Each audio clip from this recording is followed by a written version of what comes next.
Di tengah padang gersang, kisah Agung Ismail dan Bunda Hajar. Bayangkan sejenak, kamu berdiri di tengah padang pasir.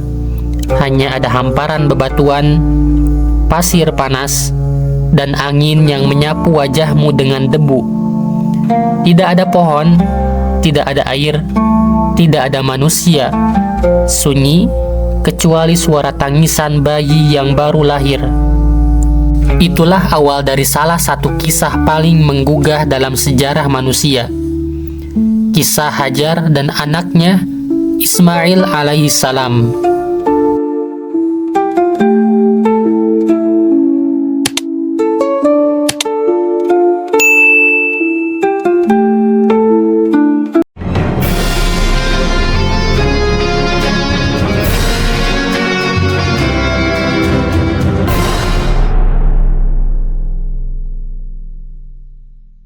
Sebuah perintah yang menguji cinta.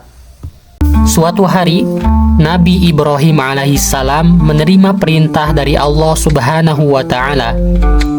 Bukan perintah biasa, tapi perintah yang mengguncang batin seorang ayah. Ia harus membawa istri yang ia cintai, Hajar, dan anak pertamanya yang masih bayi, Ismail, ke suatu tempat yang tandus, Makkah, yang saat itu belum dihuni siapapun. Dalam surah Ibrahim ayat ke-37, Ibrahim berdoa, "Ya Tuhan kami, sesungguhnya aku telah menempatkan sebagian keturunanku di lembah yang tidak memiliki tanaman di dekat rumahmu yang dihormati.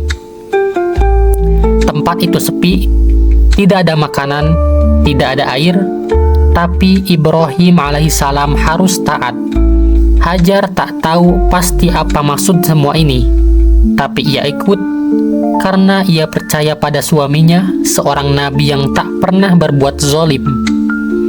Lalu, saat tiba waktu perpisahan, Ibrahim pergi tanpa berkata apapun.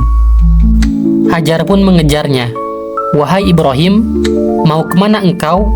Mengapa kau tinggalkan kami di sini?"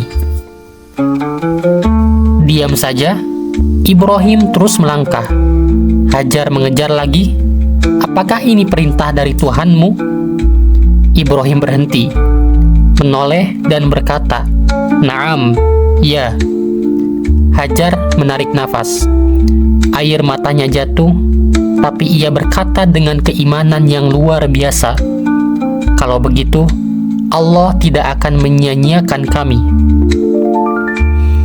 Diriwayatkan dalam Sahih Bukhari, hadis panjang dari Ibnu Abbas tentang Hajar dan Ismail.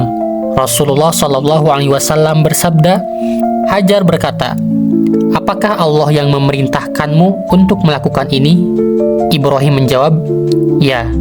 Maka dia berkata, "Kalau begitu, dia tidak akan menyia-nyiakan kami." Hadis riwayat Bukhari nomor 3364. Air mata seorang ibu, langkah kaki yang mengubah sejarah. Hari demi hari, matahari memanggang bumi, persediaan makanan dan air habis. Ismail menangis, bayi itu menangis kehausan, dan Hajar berlari dari bukit Sofa ke Marwah, lalu kembali lagi, 1 kali, 2 kali, sampai 7 kali. Bukan karena ingin olahraga, tapi karena panik, karena cinta, karena naluri seorang ibu yang tak rela melihat anaknya kehausan.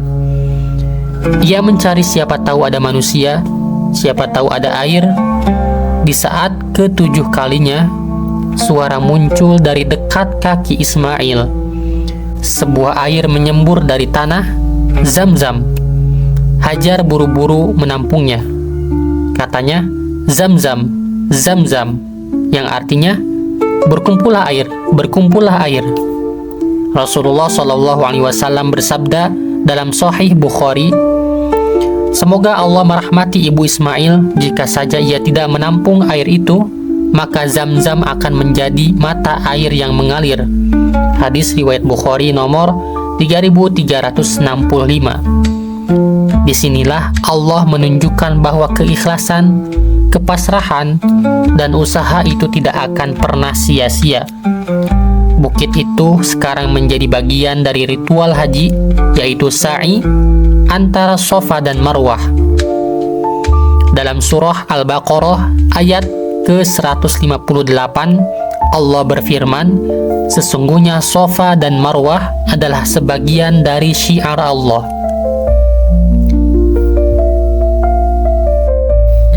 Sang anak tumbuh dan waktu yang menyayat hati kembali tiba. Waktu berjalan, Ismail tumbuh kuat dan soleh. Ia belajar berburu, membangun tempat tinggal, dan ia menjadi anak yang luar biasa. Tapi ujian belum selesai. Nabi Ibrahim kembali setelah bertahun-tahun, dan Allah memberi perintah yang lebih mengguncang. Ibrahim diminta untuk menyembelih anaknya, yaitu Ismail alaihissalam.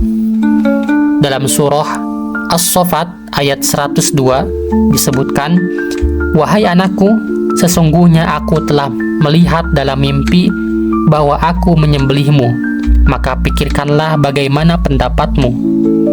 Ismail menjawab, wahai ayahku, lakukanlah apa yang diperintahkan kepadamu.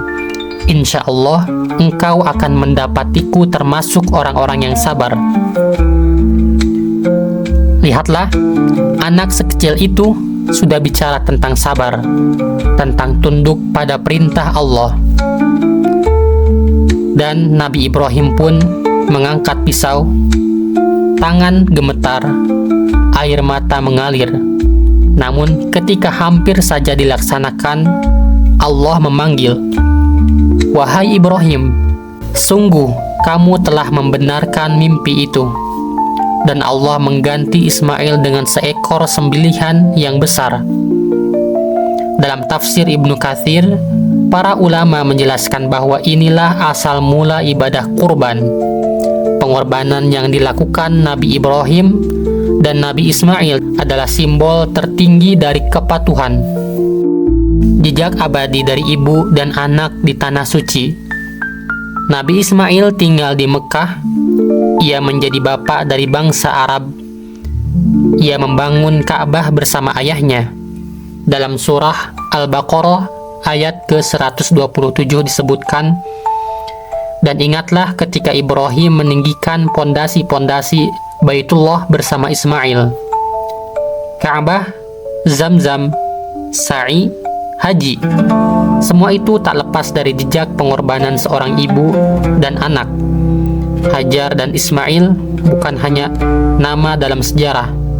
Mereka adalah pelajaran hidup tentang iman, tentang tawakal, tentang cinta tanpa syarat pada perintah Allah. Pelajaran besar dari kisah ini: 1. Tawakal bukan pasrah buta, tapi perpaduan antara ikhtiar maksimal dan kepercayaan total pada Allah. 2. Pendidikan anak dimulai dari iman, bukan sekedar kecerdasan dunia. 3. Perempuan seperti Hajar bukan tokoh biasa. Ia adalah simbol kekuatan, kesabaran, dan keimanan. Yang 4, ritual-ritual haji hari ini lahir dari pengorbanan mereka, bukan sekedar ibadah formal. Saudaraku, bayangkan kembali momen itu. Seorang ibu ditinggal di padang pasir. Seorang anak yang siap dikorbankan demi Allah. Apakah kita mampu berdiri di posisi mereka, atau setidaknya mengambil ibrah atau pelajaran? Semoga hati kita tersentuh. Semoga kita lebih percaya kepada Allah Subhanahu wa Ta'ala, dan semoga seperti Hajar dan Ismail, kita juga menjadi manusia yang namanya dikenang langit.